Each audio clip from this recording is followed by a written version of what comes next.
Hi, Kat. Thanks very much for joining us on the Ideas Lab podcast. Thank you for having me. Now, you run Rock and Roll Brides, which I think is a fantastic brand and looks wonderful. Why don't you tell us, first of all, what is Rock and Roll Brides? What does it consist of, and what's the purpose of it? So Rock and Roll Bride is a print magazine and a blog dedicated to alternative weddings. So I started it when I was engaged in 2007 as a way to talk about my wedding, basically. It was just a blog, like a personal blog. And then after we got married in 2008, I just kind of carried it on as a way to share weddings I found online that I thought were different and cool. And I made a lot of friends through doing that. So that was really fun. So I've been doing it since then, basically. It became a print magazine in 2015. So we kind of went the opposite way that a lot of media was going. We started with a blog and now we have a print magazine rather than the other way around. So Wow. yeah, it's basically a blog and a magazine and a brand for weirdos and different people and us gothy, crazy, colorful freaks. I like it. Yeah. And you featured, in fact, my assistant Ben, his wedding with Jen, which is I'd never heard this term before, a rainbow wedding. I'd never been married, Yeah. so I don't know the terminology. But it's like you don't just pick one color, you pick multiple colors. You got all the colors of the spectrum, and you got a few examples of that. Which I think, Yeah, I remember their wedding. amazing. She had an orange and a red underskirt, I think, didn't she? Yeah, and a sort of spectrum of colors on the bridesmaids as well, which is really cool. Yeah.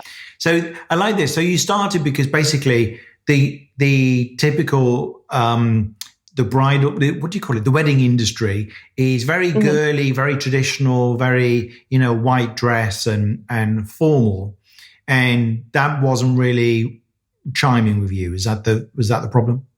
Pretty much. So, yeah, I mean, I started the blog without any kind of agenda. It wasn't supposed to be a business or a career or anything other than an embarrassing hobby, I suppose. I just wanted to talk about my wedding to anyone that would listen.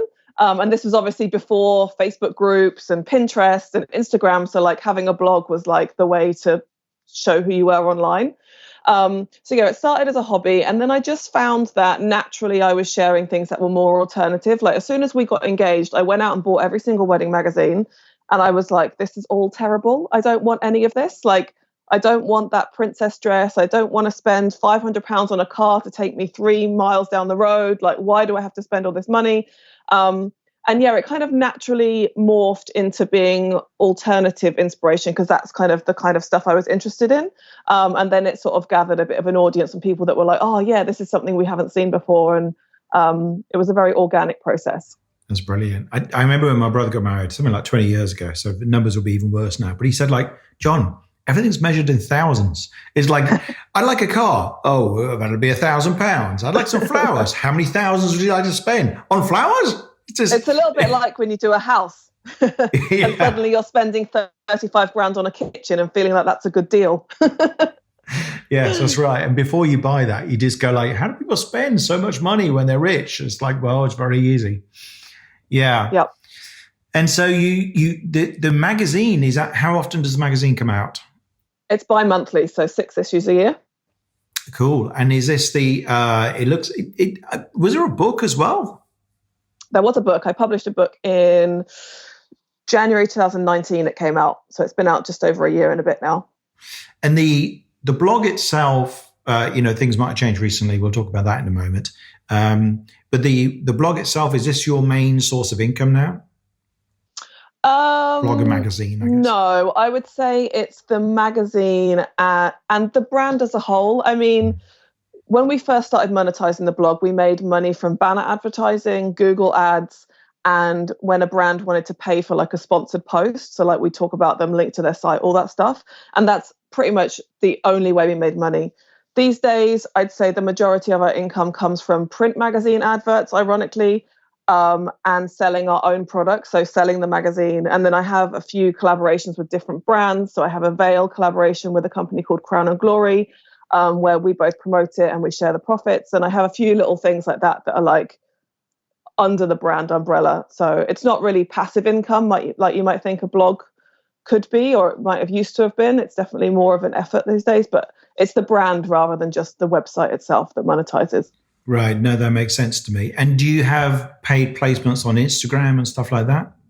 I do them occasionally. So I'm in a little bit of a flux at the moment because my main Instagram account is Rock and Roll Bride, which is, when I first started it, it was my personal account with a little bit of wedding stuff thrown in. And that's where I have most of my followers. And that's where I was getting a lot of sort of sponsored posts on there, but it was all wedding brands. And then I started noticing more lifestyle brands wanted to like me to promote myself as opposed to weddings. So it was like I did an advert for a car company. I did like clothing stuff with makeup people, hair color people. So stuff that's more about me rather than weddings. And because I've now been married for 12 years, I was a little bit like, well, actually, I quite want to talk about other stuff online. So I sort of lent into the more personal side of my Instagram, and I've started a second Instagram account for the wedding stuff. So now we have these two very distinctive brands, I suppose, even though my name is still Rock and Roll Bride on Instagram because I can't change it because I'm verified. So yeah. Oh, I see. So your personal profile now has something like 100,000 followers. Is that right? Yeah. Even, and it's called Rock and Roll Bride, and it's verified, so you don't want to mess with that. But then you started a new one, which was Rock and Roll Bride magazine. Correct, yeah. And you've already got something like 20K, I think, following you on there. Yeah, about 21, 22, yeah. And so, I mean, a question that occurs to a lot of people who experiment with Instagram is like, you put stuff out there and absolutely nothing happens. It's like you never build any traction. So what did you do differently in order to get yourself to 100,000 followers on your personal profile? Well, I think the key with any social media is it's not about just using it as your own personal portfolio, like the Me Show, like the Cat Williams Show. Like, people don't really care. Like, they do care, but they don't. Like, people really, if you think about who you follow online, you generally follow people online that are helpful, that are inspiring, that make you feel something. And it's not just about like posting a pretty picture and getting loads of likes. Like, you might look at these like influencers that have, 1 million followers and they get 60,000 likes on a post that's a selfie and like a 2-word caption. But that doesn't really happen to that many people. Like, it's a very particular type of person online that can have a business that, or it's not even really a business, but a profile that does that. So really, I make a real effort to make sure that my captions are helpful or inspiring to people. So I'm asking them questions. I'm sharing things that I think are going to help them so that they're going to take something from it, because people ultimately want to follow people online that, that help them and that, improve their lives. I think that's a really good point. And I read this great book, The Culting of Brands. And it should be a better known book. This guy he was head of marketing at some big brands, and he studied cults all around the world, both the cult brands like Apple, for instance, but also the religious cults, some of which are benign and some of which are obviously have been very destructive. And he drew out the ideas that made a cult work. And one of the things is that I think there is that shift that you described, where even with those famous influencers, I think people are not yes, they might look up to, I don't know, Kim Kardashian or something, but if you don't follow them, you don't appreciate that they represent something for the person. So they represent a set of values. They represent authenticity, or whatever it might be, or being a bit unconventional and being okay with being that, and so on. And if you express that regularly enough and you do it in the right way, people want to follow you for that reason, because, particularly whenever I think anybody who dares to say things in the world that other people think but dare not say, that seems to be part of the formula for success. And I think you did that around weddings initially, and said, like, this white fluffy stuff is not working for everybody. It's not working for me. And there's a whole sub culture of people who want to get married but don't want to do that thing. So it seems like you've organically found something that's worked really well. I'm a bit of a big mouth. That's the problem. And also I hate being told what to do. And I hate following the crowd. I always have. I've always been a bit of an outsider. Like, at school, I had like 2 friends. And I just I guess I'm just the kind of person that doesn't care if people, I mean, I do want people to like me, but then also I don't really care if you don't. Like, I would rather be my authentic self and say something that might rile some people up the wrong way rather than like stifle who I am and try and fit in. Like, who the fuck wants to fit in? Not me. I think that's a really good combination you touched on there. And the people I follow and what I aspire to be, use your narcissism. We all have a strain of narcissism in us. And I don't think yours is necessarily any greater than anybody else's.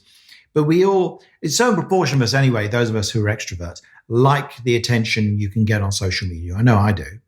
Mm-hmm. And might as well use it in a constructive way. And as long as you're managing it and you're not turning into some sort of like crazy, genuinely destructive cult leader, then and you have some kind of awareness around it, then you can do something positive with it. But it needs to be paired with a certain robustness against negativity. I mean, I would imagine anybody who is visible gets backlashes. Have you experienced that on Instagram or elsewhere?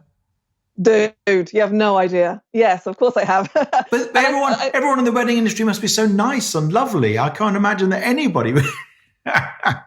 Hashtag no comment. Can you give us an example? I mean, who's been the most, has it been people in the industry or has it been people getting married that have taken most exception? It's people in the industry. So from my point of view, my goal has always been to speak to people who I see are just like me. So I started my brand for myself and because I was a bride and I was struggling with trying to find anything different. So my focus has always been like the brides or the grooms or the people that are getting married, right? And I feel that in the early days, I was just talking to couples that were getting married. And then we started getting a bit of a following. And then the people in the wedding industry saw what I was doing and they were like, oh, I want a part of that. Like, I want to advertise. I want to be in with that brand, which is great. I mean, that's how I built my business. But then sometimes there's a conflict there between what the consumer or the bride and grooms really want and then what the industry wants. And I remember back in the day, when I was saying, oh, do you know what? You can just buy flowers from a supermarket and make your own bouquet. And the florists were fucking mad at me.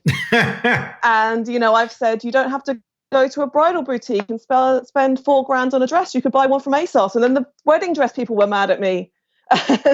So, I've had many experiences of that. But for me, the couples and my core audience have always been the people that I care about. And if the industry wants to come and be in my party, then brilliant. But if they also want to sit on the side and be mad about what I'm saying, well, I don't owe you anything because if you don't pay my mortgage, then I don't give a fuck what you have to say. Yeah. No, I love that attitude. And I think, it's funny how we move towards the mainstream. I read a book by John Waters, which is actually based on his commencement address he gave at some university in America. And John Waters was considered the most shocking film director in, I guess it was maybe the 80s or something.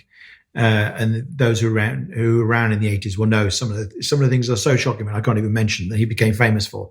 And partly the fact that he was gay and he represented alternative kind of gay culture maybe was part of it. But there was a whole bunch of other stuff too. But what he said was that now he's considered the mainstream. And he said, I didn't change. He said, what happened was the mainstream caught up. And I think that's what you're seeing. Yes.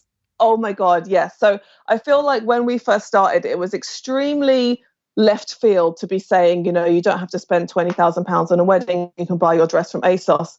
But these days people have caught up and they're like, oh, actually, I want to be part of this. I think that it's cool to do a DIY wedding. And I think it's cool to say that love is the thing that matters the most. And then when I say something new that's a little bit away from that, it's all shocking again. Yeah. And I haven't changed. I've always been outspoken. I've always sworn too much on Instagram. I've always posted photos that would have never been featured in Brides magazine. Like, that's always what the brand has been about. And I think people forget that sometimes. Yeah. Yeah. No, I love that. Yeah. And now would it be fair to say that you've pivoted a little bit recently? What's happened, given at the time recording, we're in lockdown, and that's obviously is throwing God knows what's going on with the wedding industry, but it's basically on hold, I would imagine. Is that everyone's freaking out? Yeah, right. I'm not surprised. So, yeah. I mean, is that why you've changed, or are there other reasons going on? Yes and no. I mean, I've been doing this now for 12, 13 years. So if I was only talking about veils and wedding dresses, I would have killed myself a long time ago. Like, there's only so much you can talk about Mm. weddings, you know.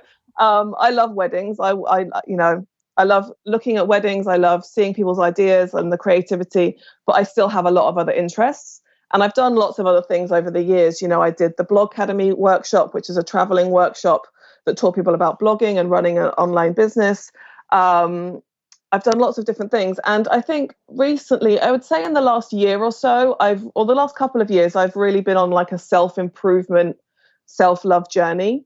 So I had an eating disorder throughout my teens and my early 20s, which came to like a head and I started to finally recover, ironically, when I got engaged and when I got married. So that was very much in my reasoning for a lot of the stuff I posted about, like, you know, not having to lose weight for your wedding, not changing who you are for your wedding, because that's how I was experiencing it too. So that has always been a big part of me. And then when I started sort of slowly pivoting my personal Instagram to be more about me, it just felt very natural to talk about that stuff too.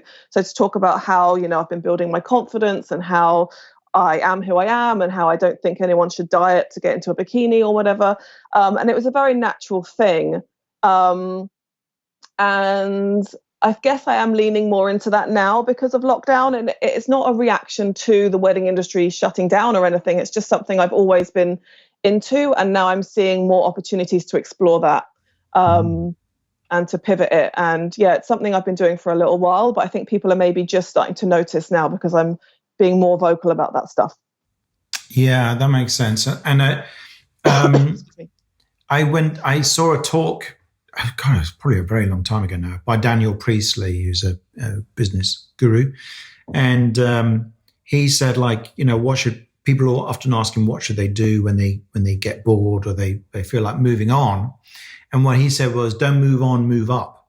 So instead of just going on to what seems like an unrelated field and, you know, taking a sidestep or something, what you're actually doing is you're moving above this. So now you're going from the brand of Rock and Roll Brides to the brand, a kind of personal brand. Yeah. And that personal brand is a bit broader and it encompasses everything you've learned about entrepreneurship, but also everything you've learned about your own personal development journey along the way. So that kind of, rather than, I don't see it as like you've walked away from something. It's more like you've gone up, and that still encapsulates some of the, some of the stuff to do with weddings and so on, I would Yeah. I imagine. mean, I'm basically speaking to the same audience. So I'm still speaking to people that are like alternative, colorful, fun, like Yeah. people like me. So it doesn't seem like a huge disconnect because it's the same person. And, Yeah. you know, people get married, they're engaged, they 18 months later they're married, and they then might leave the brand and not have nothing to Yeah. do with Rock and Roll Bride again. So it's quite nice to like have other stuff to keep them interested. And I have people that have followed my account for years that have been married years ago, but they still follow along because they like my voice and they like what I represent and they like to hear what I have to say, whether it's about weddings or whether it's about all the other stuff. That's a good point, actually, because one of the challenges of one of those events that you might only do once, maybe a couple of Mm-hmm. times, is the, once they bought something from you and learned from you, it's kind of, it might be over. So in this way, Right. you can give it some longevity. Yeah. And how did the Blog Academy come about? How did you get involved So with that? So the Blog Academy was a workshop that we did. It was me and two of my friends, Shauna Hyder, who is actually my graphic designer, Mm. and Gala Darling, who is like a self-love, like amazing, inspirational human. Mm. And those two girls, I met them online, obviously, and we met in person in 2012. We happened to be so the two of them were friends already because they both live in the States. I was in Vegas at the same time as they were in 2012. We met up and liked each other. And because we were all bloggers, that's all we spoke about all week. And we basically came up with the idea of doing that workshop on that trip because I was already doing some sort of talks over here in the UK about blogging. Mm. And I was talking about how I did it and I got paid for it and it was really fun. And they were like, oh, we want a piece of this. Like, how can we do it as a threesome? And we did basically, and we traveled all over the world and I think we taught around 1,500 people, mostly women, in person. And then we did that from 2012 to 2014, end of 2014. And then we decided to record one of the classes, to film it, and then to sell it as an online course, because at that point I was just starting the magazine. Gala had got her first book deal, and Shauna had just opened her own design studio. So we were all really busy with other things, and we were like, we can't really be traveling every 8 weeks and also doing all these new things with our business. So that's kind of what it was. So you so what does the Blog Academy do now? You have online courses, do you? So it's kind of, had a bit of a hiatus. So we did the online course, which kind of just ticked over and sold a few every few months, because we didn't really promote it. We're all been very busy doing our own thing. And with lockdown and quarantine and everything, we kind of thought, you know what, let's offer this course to people again and see if that, this is the perfect time to work on your business. This is the perfect time to figure out what you want to do and like work on your social media presence and stuff. So we decided to like slash the price of the course and offer it for a week at $50, $49, when before it was $500. So we've sold a fuck ton of them. And it's great because people are like really like loving the course. Obviously it was filmed in 2014, so a lot of it is out of date, but actually the core, I was watching back some of the videos this week, and the core of what we talk about is still very relevant. So I may not use Twitter anymore, but the things I'm saying about how to engage an audience and the kind of content to write is still extremely relevant. Yeah, and because a lot of it is about approach and mindset, even when the details of particular social networks and marketing strategies change. I was interested, you said you don't use Twitter anymore. Why is that? I don't know. I just don't find it fun anymore, I think. I would go on there and it would just be politics and like spam, and I was like, I don't feel that my audience is really on Twitter. Yeah. I just don't think the kind of person I'm speaking to cares that too much about Twitter. So I think that whatever I'm doing online, it has to be fun and it has to make me feel good. Otherwise I'm going to not want to do it. So for me, I enjoy being on Instagram. So that's where I put my effort. Yeah, no, I agree. And I've kind of given up on Twitter, although I'm getting a little bit more into it now because I'm following some people about the coronavirus. And then I retweet some of their stuff if it's interesting, but that's about it. But I brace myself for blowback every time I post or even retweet something, because it's a fairly vicious place. I even feel that Facebook's a bit like that now. No, it's interesting. I mean, the good thing about Facebook is at least you can block people. You can block people on Twitter, I guess, but you can put things for friends only and stuff like that. So Facebook, and plus you have to have your real profile on Facebook. So it tends to, anywhere where you've got a real profile, it tends to temper people's obnoxiousness because their face. I haven't experienced that. Oh, really? Yeah. So when you're posting on Instagram, how often do you post to Instagram? I post on my personal grid at least once a day, sometimes twice. And I post on stories maybe like 4 to 5 times a day. I've actually just hired someone to do the Rock and Roll Bride social, so the magazine side of it. So the magazine Instagram and the magazine Facebook. So she's posting like 2 to 3 times a day on both as well now. So that's interesting. So once a day to the grid, the main thingy, and once or twice, yeah. Yeah, and then 4 to 5 times on the story. So what are you putting in the story? Because for a lot of people who aren't posting regularly, they would be quite shocked by that amount of output. But this is what Gary Vaynerchuk is always saying. You've got to be putting out, 6 stories a day. What are you putting in those stories? These are the things that exist for 24 hours if people don't know. It's mostly just like what I'm up to. Like, again, it's my personal account. So it's the things that people seem to engage with the most, which is pictures. Like at the moment, I'm at home. So it's my cats. It's behind the scenes of what I'm doing with work. It's things in the house that I think people will like. It's just fun little like behind the scenes, like the story behind the story, I suppose. People like seeing that. Right. Yeah. That's cool. Yes. That makes me think I should be posting more often to Instagram, which I most certainly should be. Well, I feel like people are more likely to engage with a story by replying to a DM, like sending you a DM and reply to a story, because it's private as well. They don't, like, a lot of people don't want to put themselves out on with a comment on a grid post, but they're more likely to reply to a story. Or if you put some polls on there, they'll take part in them, or if you do a question box, they might ask a question, and all of that is engagement. It all feeds into the algorithm and shows Instagram that people are engaging with you. So if someone engages with your story, it shows the algorithm that they like what you're doing, and then they're more likely to see your grid posts further up their feed. Yeah. Okay, that's interesting. So from everything you've learned from running the Blog Academy, but doing your own blogging, is blogging still relevant? Well, I think blogging is going to have a resurgence. This is my prediction. So I feel like from like 2014 to now, it's kind of been on the decline. Like people can't be bothered with it. They don't see the point. They just want to put all their effort into social media. But I do feel that blogging has always had a place, especially if you're producing like searchable content. So I think that blogging is the best way to get traction to your website because you're updating it regularly. Google reads it, SEO, all that stuff.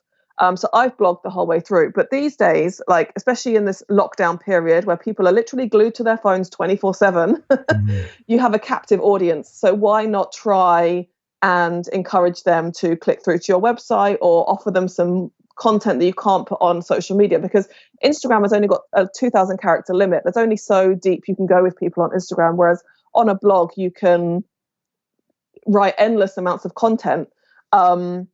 And yes, you'll probably get less eyeballs on it initially because people have to click through or swipe up, and people are really lazy when it comes to scrolling online. But it's all searchable content. It'll be there forever. Yeah. My most popular blog post of all time, I think I published it maybe 5 years ago, and it has had, I looked at it the other day, it has had 850,000 unique visits, and those have happened over that 5-year period, and it's all from Google. So the blog post was about how to rescue your bleached, damaged hair, like if you bleached your hair and it's all damaged. So it was all my tips about that. People are Googling that stuff every single day, and that blog post gets traffic every single day from Google. Wow. If I'd put that up as an Instagram or a tweet or a post on Facebook, it would have disappeared 5 years ago and no one would ever find it now. But yeah, they find it on Google. And this is what Tim Ferriss says about blogging. It's like he tries to write blog posts that are evergreen. Now, sometimes you want to write stuff that's responding to where the world is right now, but other times you write stuff that will last forever. In the same way that the core content of your blog course is still relevant, even though it's a few years old. And the other thing is, if you write a blog post, you can then repurpose that elsewhere. So you could take a section of that blog post and put it in an Instagram caption. You could take another section and put it in your newsletter. Like you can use that content all over the internet, but having it hosted on your own platform is a brilliant thing to do, because the other thing is we don't know what's going to happen with social media. Like they could delete Instagram tomorrow and about 90% of companies would be completely fucked. They'd have no business. No, I know. I mean, and this is the thing, people who are dependent on Facebook and originally were using Pages, and then you find out, Facebook had decided not to show anybody stuff in the Pages. And they're also, stuff, you know, they're because the people who normally do all the vetting and the moderation have been sent home, and for a while they couldn't work. They had to use AI, and stuff was just getting hoiked out of Facebook at random, you know, the completely legitimate posts. Yeah, so you never know. You don't own your content if it's only on social media. Sorry, it was just something fell over outside. It sounded like somebody smacking on the window. Oh God. Yeah, so you don't own your content if you're just putting it on social. They can do whatever they like with it. They can delete you. There's someone I follow on Instagram who just this week had their Facebook account with 580,000 followers deleted out of the blue. Like, what the fuck is she going to do? Yeah. Yeah, it's really, really worrying. Yeah, but you are completely at their mercy. And that's another reason why you should have a mailing list if you don't have a mailing list. And I procrastinated on doing a mailing list for so long because I was like, I got nothing to say. What's the point? But I started it maybe 6 months ago. And now I've got like 3,500 people's email addresses, like just in case. Yeah. No, so you weren't even building emails before then. It was all social media and stuff. Wow. Yeah, I know. Wild, hey? I'm still learning. I'm still figuring this stuff out as I go along. Yeah. Well, no, I think that's really interesting. And I think you're right that blogging has seen a bit of a resurgence, because I know for myself, I'm finding myself reading these like long blog posts, often on Medium, but sometimes on people's personal sites and elsewhere. There is an analysis of the current situation with the coronavirus. And there's, blogging is the only format that really does that, and I think is easy to consume. But for other reasons, I think it definitely has its place. Right. Well, yeah. So that's been really interesting. If people want to find out more about you, Kat, and the Blog Academy and Rock and Roll Bride, where should they go? So my website is rockandrollbride.com, and my Instagram is Rock and Roll Bride for my personal, and Rock and Roll Bride magazine for the magazine one. We're Rock and Roll Bride on Facebook, Rock and Roll Bride on Twitter, even though I don't use it. And the Blog Academy is the Blog Academy without an A in the middle, so it's BLOGCADEMY. Mm-hmm. Okay, yeah. It's great. Well, it's been really fascinating, and wish you every luck with everything that's going on now. And thank you very much.